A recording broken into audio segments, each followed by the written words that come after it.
Bonjour à tous et bienvenue sur la chaîne de Panzer Dragoon World. Comme vous le savez, j'étais à la Gamescom la semaine dernière. J'ai donc pu rencontrer Benjamin Ansaume sur place à Cologne et nous avons pu donc échanger ensemble autour de ce sujet du remake de Panzer Dragoon. Je vous propose donc en exclusivité ce contenu ainsi que le gameplay que j'ai pu capturer du premier épisode complet ainsi que du boss. Donc j'espère que ce contenu vous plaira, n'hésitez pas à commenter sous la vidéo. Nous aurons également un invité surprise en seconde partie de cette vidéo, j'espère que cette petite surprise vous plaira également. Certains d'entre vous le connaissent sans doute. Voilà, c'est un fameux fan de la série Panzer Dragoon. Donc voilà un petit peu pour l'introduction de cette vidéo. Je souhaitais également préciser que l'un des sujets évoqués durant cette vidéo est la possibilité d'une édition collector de Panzer Dragoon. Donc pour aider l'éditeur, Forever Entertainment, à prendre cette décision, j'ai proposé un petit sondage sur notre fil Twitter. Je vous encourage donc à y participer car c'est ce genre de feedback qui permettra éventuellement une édition collector de se faire. Il faut vraiment qu'on ait un maximum d'avis sur le sujet, donc n'hésitez pas à indiquer si vous privilégiez l'édition digitale, l'édition physique standard ou l'édition collector, si jamais elle devait exister. Voilà. Voilà, en tout cas j'espère que ce contenu vous plaira et n'hésitez pas donc à partager cette vidéo sur les réseaux sociaux, à nous rejoindre sur Twitter, sur la chaîne YouTube, sur Instagram et sur notre page Facebook. Bien, bonjour Benjamin, je te remercie de nous accorder cette entrevue pour la communauté Panzer Dragoon World. Tout d'abord, avant de commencer, peut-être que tu peux nous rappeler rapidement ton rôle sur la série Panzer Dragoon, ce que tu fais actuellement. Ouais, donc moi je suis on s'appelle producteur sur la série, donc en gros je m'occupe de diverses parties dans le jeu, donc d'aider les équipes autant que possible à respecter les délais, à mettre en place toutes les livraisons intermédiaires qu'on a auprès des différents partenaires. Je m'occupe aussi des relations, en partie des relations avec Sega et les autres partenaires. Et puis d'autres diverses choses, voilà, pas mal de choses à faire. D'accord, ok. Alors je te remercie pour ce petit rappel. Nous savons que Panzer Dragoon Remake n'a pas été annoncé comme étant exclusif à la Nintendo Switch. Tout d'abord, est-ce que tu peux nous expliquer les raisons qui vous ont poussé à choisir cette plateforme pour annoncer le jeu et pour le promouvoir, au moins dans un premier temps?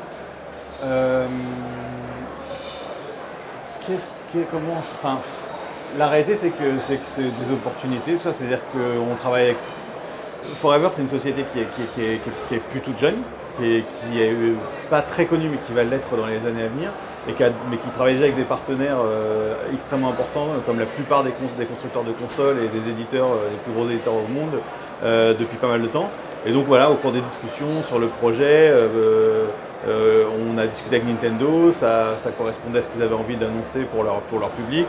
Nous, on adore la Switch, donc quand Nintendo nous a dit si vous voulez, on s'occupe d'annoncer ensemble et de travailler ensemble, on n'a pas hésité, en fait, ça paraissait logique. Donc voilà, c'est des opportunités, des discussions, des adéquations entre les besoins d'une part ce qu'on appelle un first party, donc un constructeur de consoles, et puis d'autre partie d'un studio, d'un éditeur comme nous, et puis voilà, c'est comme ça que ça s'est fait tout simplement. D'accord, ok. Et aujourd'hui, est-ce que tu peux nous en dire un petit peu plus sur potentiellement d'autres plateformes? Non. Non. Okay. Non, pas vraiment. Là, on l'a annoncé sur Switch, ça correspond à ce que tu avais mis sur ton compte Twitter que tu avais bien résumé. On l'a annoncé sur Switch, ça ne veut pas dire qu'on ne l'a pas annoncé sur les autres plateformes. Mais on ne l'a pas non plus annoncé sur les autres plateformes. Voilà. Ok, c'est clair. Alors, ma question suivante, c'est donc, tu as évoqué le fait que Panzer Dragoon Remake ça ne s'adresse pas uniquement aux fans historiques, mais il doit également agrandir la cible. Donc si tu devais proposer le jeu à un nouvel arrivant dans la série, pour quelles raisons, de ton point de vue, devrait-il viser ce jeu-là?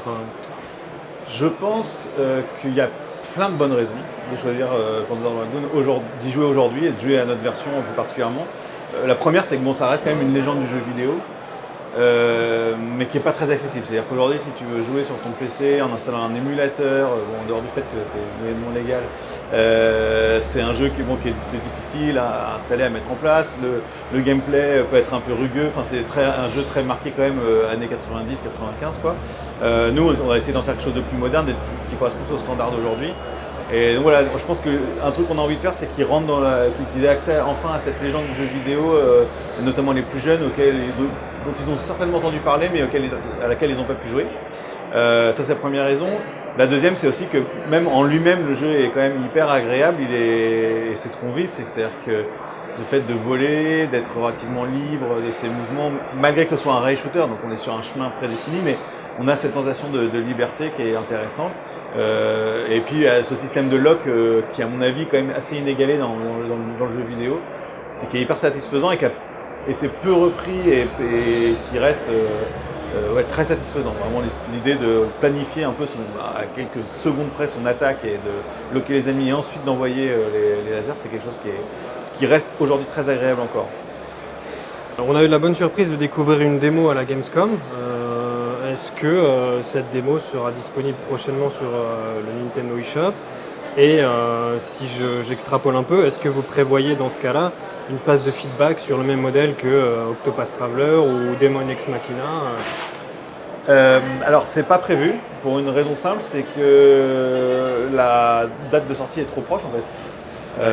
Donc il n'y a pas de plan aujourd'hui pour mettre la démo disponible en ligne. Par contre, clairement, on veut donner la possibilité à beaucoup de monde d'y jouer. Donc ça sera sur, je pense qu'on risque de voir la démo sur d'autres conventions comme la Gamescom. D'accord. Ouais. Et au moment de la sortie, pas de démo non plus? Aujourd'hui, c'est pas vraiment dans les plans. D'accord, ok. Après, Ok. ouais, c'est pas dans les plans, mais pourquoi pas.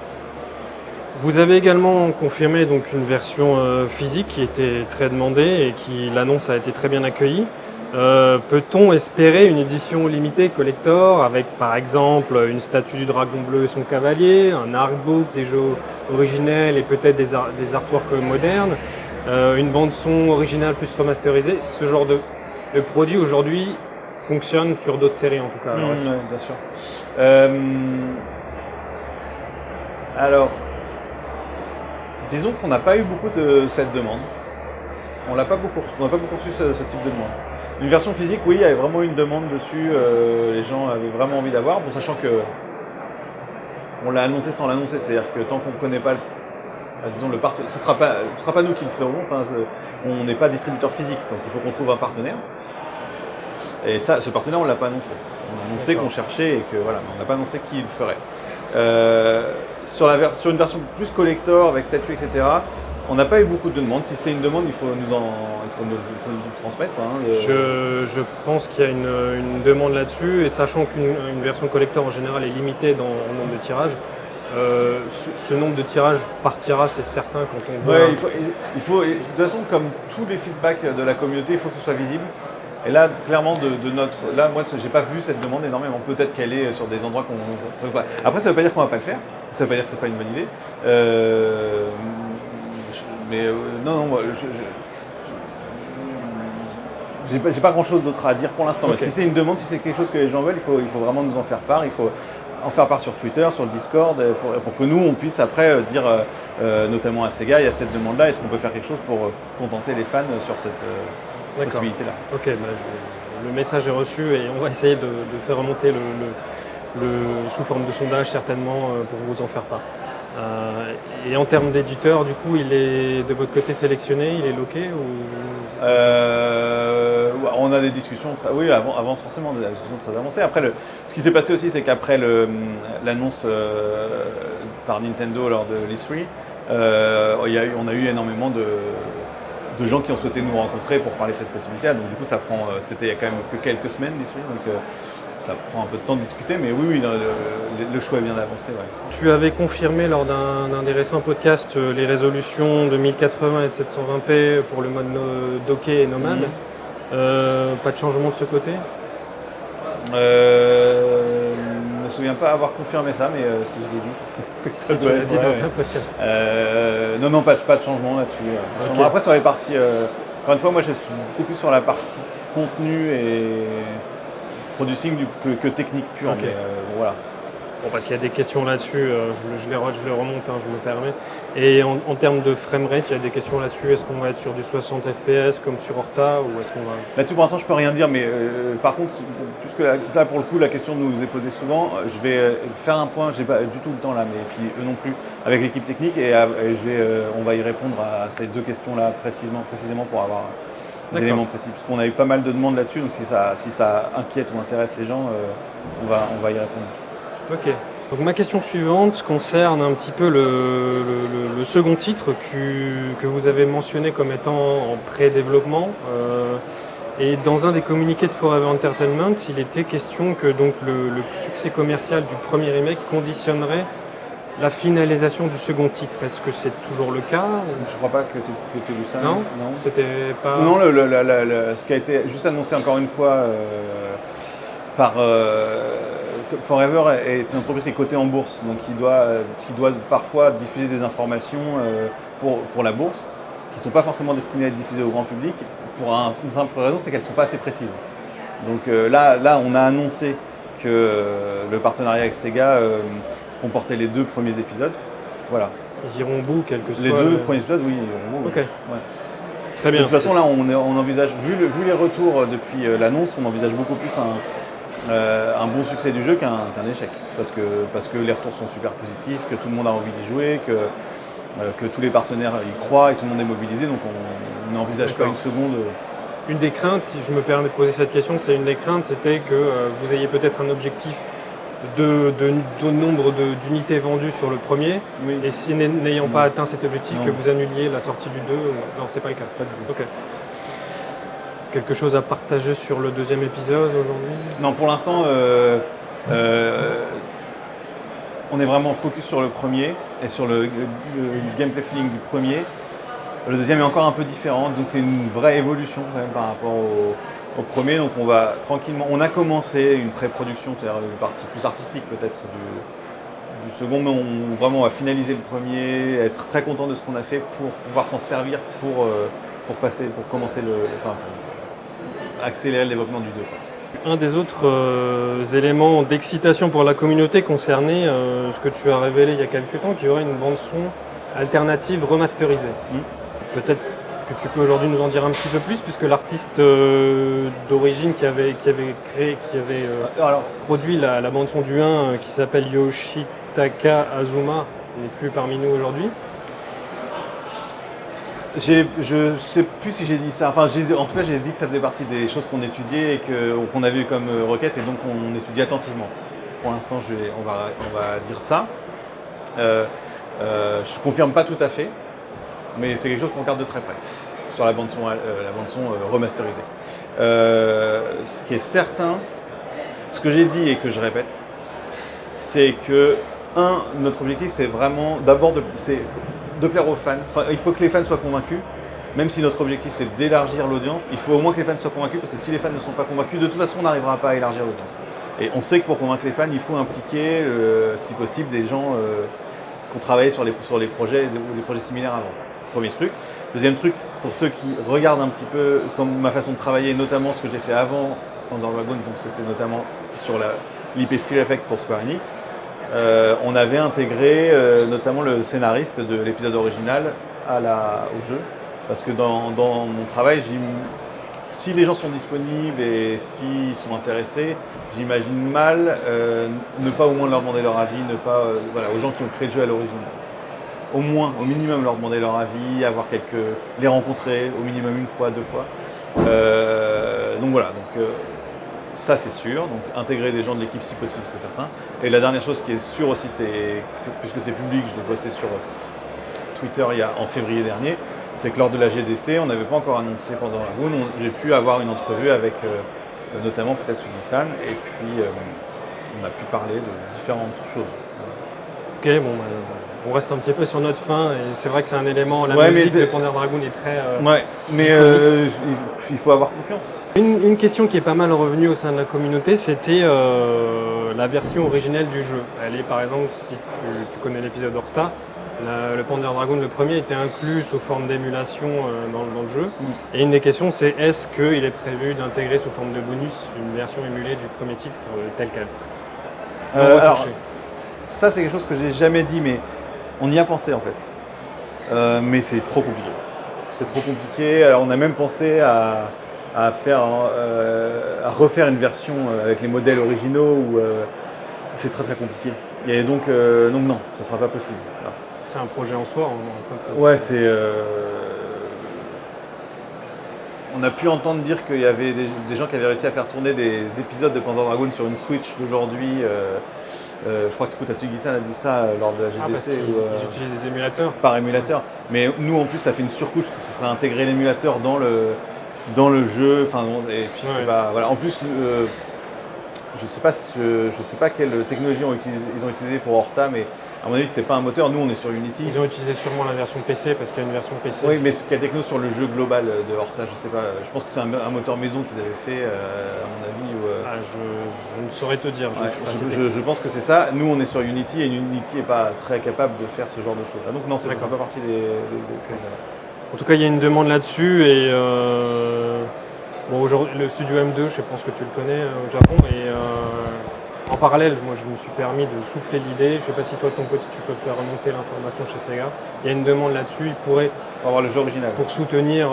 Après, il faut faire très attention sur une chose, c'est qu'on a tous envie que la licence revienne fort. Et cannibaliser des jeux entre eux, c'est pas forcément une bonne idée. Alors je pense qu'une partie des gens sont capables d'acheter les deux en disant bon bah moi je suis fan, j'achète l'original et le remake.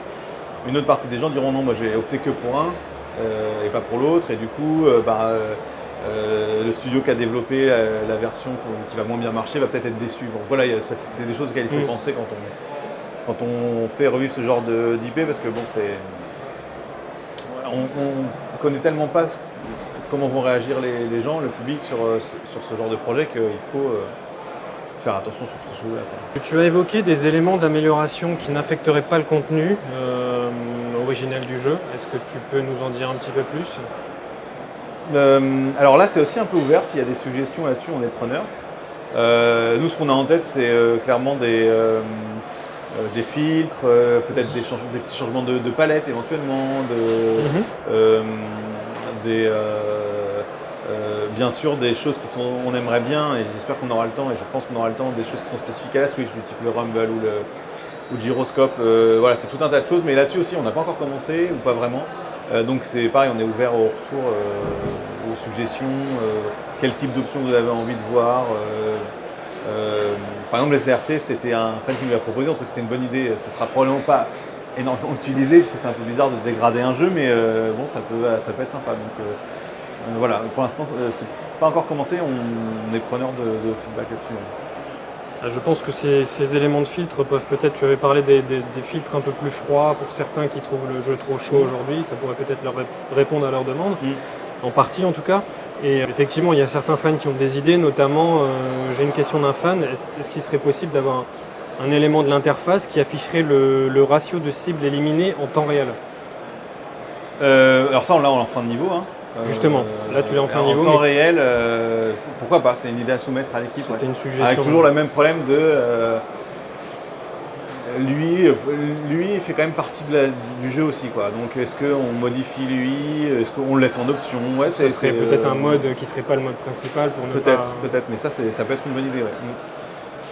Concernant la rejouabilité, peux-tu nous en dire un peu plus? Tu avais parlé de mode. Quand tu disais mode, tu parlais uniquement d'aspect cosmétique ou je pense parler d'aspect cosmétique. Du coup, la rejouabilité sera celle d'un Panzer Dragoon. C'est-à-dire, on sera plus sur du scoring. Pareil, ça fait partie des choses. On discute avec l'équipe pour peut-être des leaderboards, des trucs comme ça. Mais il n'y aura pas. On a eu des demandes des fois d'intégrer des contenus du Tvai dans le 1, donc des types d'évolution de dragon et tout, mais ça c'est clairement pas du tout l'idée du projet, qui est de coller. Là ça veut dire changer le gameplay, changer le game design, et là-dessus on se sent pas légitime, et c'est pas l'idée du projet du tout, quoi. Donc, je comprends. On reste sur la même chose. Donc en termes de rejouabilité, tu auras la rejouabilité d'un Panzer Dragoon, donc sur du scoring du ratio de visée, des choses comme ça, quoi.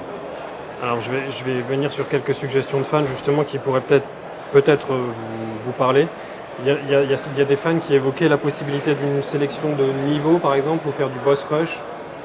Par exemple uniquement sélectionner les boss et se les faire voilà.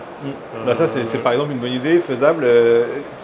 Tout ce qui est faisable sans toucher le contenu et l'intention des auteurs originaux peut être intéressant, ouais. Et ça c'est le cas. Dans le premier Panzer Dragoon, on avait des cheat codes qui permettaient justement un petit peu d'étendre la durée de vie.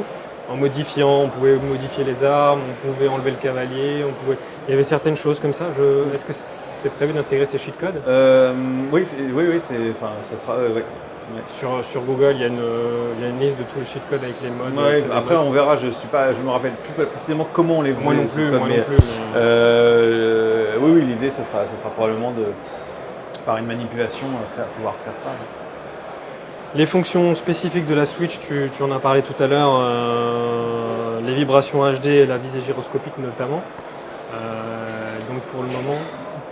Je ne peux pas confirmer à 100%, mais ça fait partie des bonnes idées qu'on aimerait pouvoir mettre en place. Le truc, c'est que le plus tôt on pourra arriver au feeling qu'on veut sur le jeu, le plus de temps on aura pour ajouter ce genre de fonctionnalité.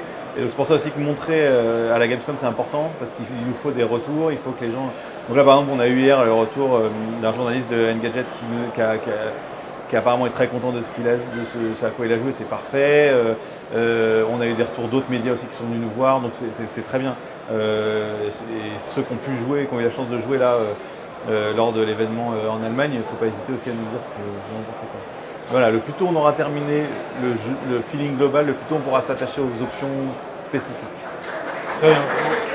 De mon point de vue, si effectivement le jeu s'adresse en premier lieu à la Switch, ça peut vraiment être un plus pour... oui, en plus le gyroscope il est aussi sur PS4 et je pense même sur One, je ne suis pas sûr mais il me semble. Le gyroscope ? Oui. D'accord. Oui, la PS4 peut faire le gyroscope. D'accord. En tout cas, les vibrations HD seraient vraiment, je pense, très appréciées. Ouais. Tu avais évoqué les scènes cinématiques qui seraient entièrement refaites.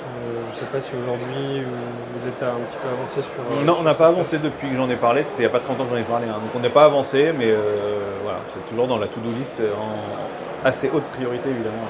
C'est aussi fait sur Unity, ça, les cutscenes ? Techniquement parlant, je sais pas déjà parce que je ne suis pas développeur et donc je ne fais pas les choix techniques, et deuxièmement, je ne suis même pas sûr que l'équipe technique ait pris sa décision là-dessus.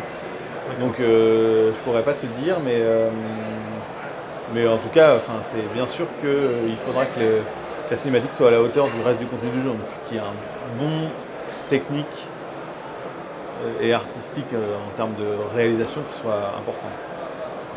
Deux questions pour clore cet entretien. Je voulais un petit peu te parler de Panzer Dragoon Saga. Je crois que tu as joué à ce titre, oui. Le troisième dans la série. Quel est ton ressenti sur ce titre, puisque tu es assez fan de JRPG ? Oui. Alors j'y ai joué, moi ce que j'ai déjà dit aussi, c'est que j'étais plus donc ce que j'avais dit, c'est que j'étais clairement plus un joueur Nintendo au moment de la Saturn et tout ça. Donc j'ai un peu découvert les consoles Sega sur le tard, un peu plus tard, quand j'étais plus étudiant et que j'ai commencé à jouer à énormément de choses extrêmement diversifiées, etc. Ouais, moi évidemment que Saga, beaucoup de monde en fait est venu à la série par Saga plutôt que le contraire. Donc c'est un épisode extrêmement important. Pour être honnête, quand on a proposé à Sega de bosser sur la licence, on a à aucun moment imaginé commencer par Saga. C'est impossible. Parce que d'abord, le projet est énorme. Panzer Dragoon 1 et Zwei est beaucoup plus accessible. Surtout qu'on est quand même, nous, on n'est pas une société AAA. On n'est pas sur des budgets à plusieurs dizaines de millions d'euros sur nos jeux. Donc, on a vraiment voulu commencer par le début, faire les choses dans l'ordre. Et après, advienne que pourra sur la licence. Si on a la chance et si on a l'opportunité de faire Saga, on sera ravis. Et vu la demande qu'ont les fans sur ce jeu, ce sera super. Pour l'instant, il faut qu'on finisse bien le boulot. À titre perso, moi, j'ai aimé. Pour te dire la vérité, j'ai réessayé récemment en me disant voyons voir ce que ça redonne aujourd'hui. C'est un peu ardu aujourd'hui. Donc il y a vraiment un gros boulot, je pense, bien plus important que sur les épisodes 1 et 2, de repenser le gameplay, repenser l'artistique, parce que l'artistique il y a toujours la vision qui est très forte, et c'est ce que tous les fans aiment dans la série, mais enfin, techniquement parlant, c'est encore presque plus loin que les épisodes de shooter, quoi. Donc il faut vraiment qu'on repense le truc. Si jamais un jour on a cette occasion de travailler sur cet épisode, je pense qu'on a un gros travail qui nous attend. Mais voilà, rien n'est, tout est possible. Nous on serait ravis. Mais bien sûr aujourd'hui, on est concentré sur le 1 et le 2 et on n'a pas du tout ce genre de discussion. En tout cas, effectivement, c'est un titre qui fait rêver parce que quand on voit, tu évoquais justement qu'effectivement techniquement on a l'impression de repartir très loin. Moi, à titre personnel, j'ai découvert Final Fantasy VII en 2019 sur Switch. Je l'ai fait pour un peu comme si je vais visiter un musée. C'est parfois un peu. Je ne vais pas me faire d'ennemis aujourd'hui, donc je vais passer sous silence mon avis dessus. Je pense que Panzer Dragoon Saga aurait vraiment sa place et sa chance quand on voit qu'il avait le doublage intégral avec des voix japonaises convaincantes, des performances d'acteurs, des musiques. C'est tout ça aussi qui serait très compliqué à mettre en place aujourd'hui. Hein. Donc c'est un projet pas anodin, même si Panzer Dragoon 1 et 2 ne sont pas du tout anodins. Mais là on est sur un contenu qui est énorme. Et je pense que c'était probablement un des plus gros projets au moment où c'est sorti, en termes de contenu et de. C'était un des plus gros projets au moment de la Saturn. Après le plus gros projet, je crois que ça a été Shenmue en termes de budget.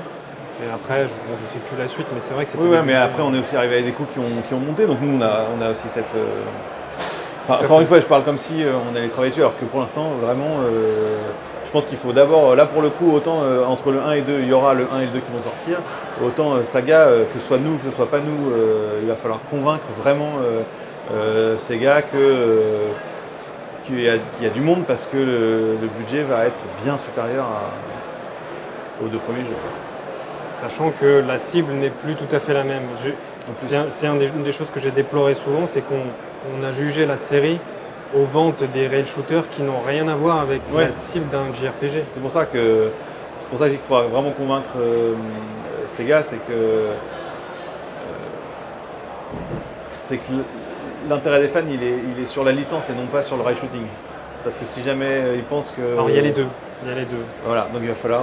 Et peut-être qu'on peut déclanger, vu qu'il y a quand même le JRPG, c'est une niche, mais une niche assez importante. On peut déclencher des vocations sur des gens qui aiment cet univers et qui vont découvrir peut-être. Qui pourraient découvrir les rail shooters en cascade, comme ça a été le cas. Je crois que ça a été un peu mon cas. Enfin voilà, Ouais, mais bon voilà, moi aussi, en tant que fan de la série, j'aimerais que quelqu'un un jour travaille sur Saga. D'accord. Et je pense qu'on n'a jamais été aussi près d'avoir cette possibilité, mais il faut encore concrétiser. Je pense que le travail que vous faites aujourd'hui permet de s'en rapprocher, en tout cas. Disons que tout le monde, nous les premiers,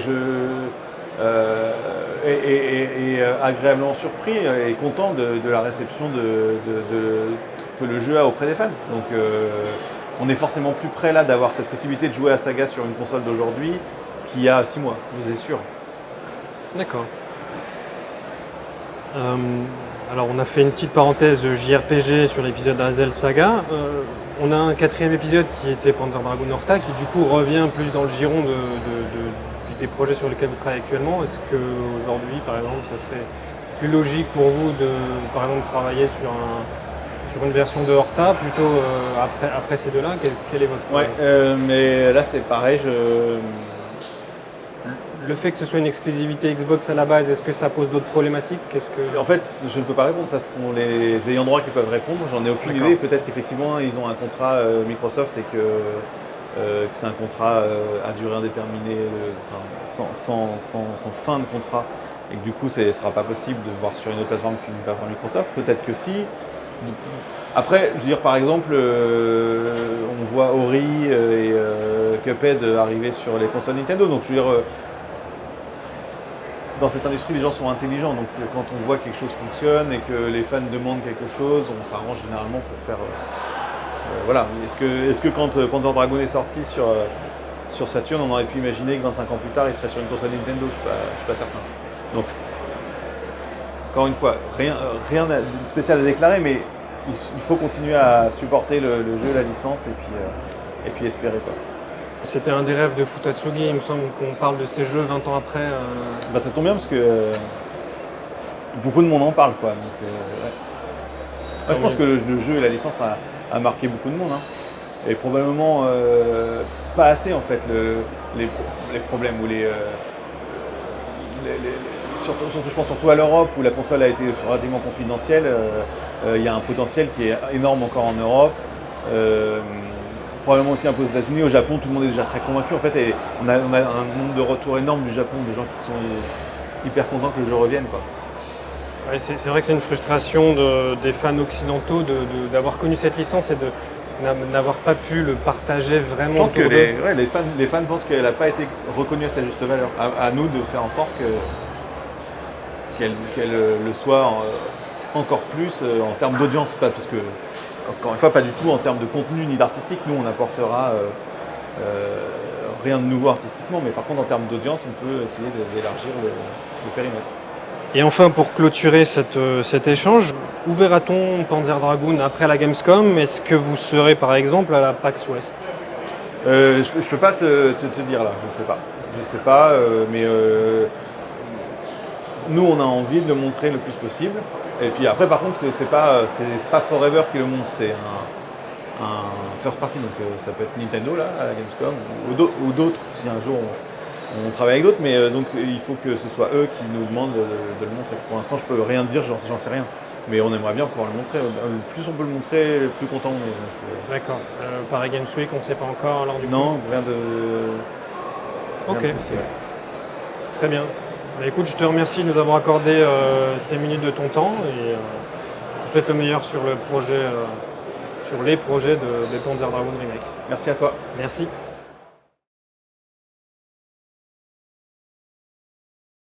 Hey John, thank you for accepting to do this short interview for the Panzer Dragoon World community. By all means.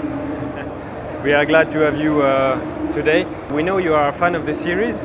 Can you maybe tell us a little bit about how you, were introduced to the series and why you like the games? For me, I mean, the original time when I saw Panzer Dragoon was way back in I guess around '95 when the Sega Saturn was first released. It was, I saw it at a toy store where they had the Saturn set up for the first time. And, just seeing that initial FMV running and actually then sitting down to play the game, it kind of blew me away. I didn't get a Saturn right away though. It wasn't actually until 1997. And at that time, I actually picked up Panzer Dragoon 2 instead. And that was one of the first games I got for the system. And that's when I really kind of fell in love with it, so to speak. I was always a fan of like sort of arcade style rail shooters, Sega themselves did a lot of stuff like Space Harrier and everything and Galaxy Force 2, and this kind of felt like a spiritual successor to that, but with a really interesting vision and art direction that really spoke to me, and it really pushed the Saturn hardware and used it in interesting ways. I mean, the infinite plane system allowed these massive open areas that wasn't really possible elsewhere.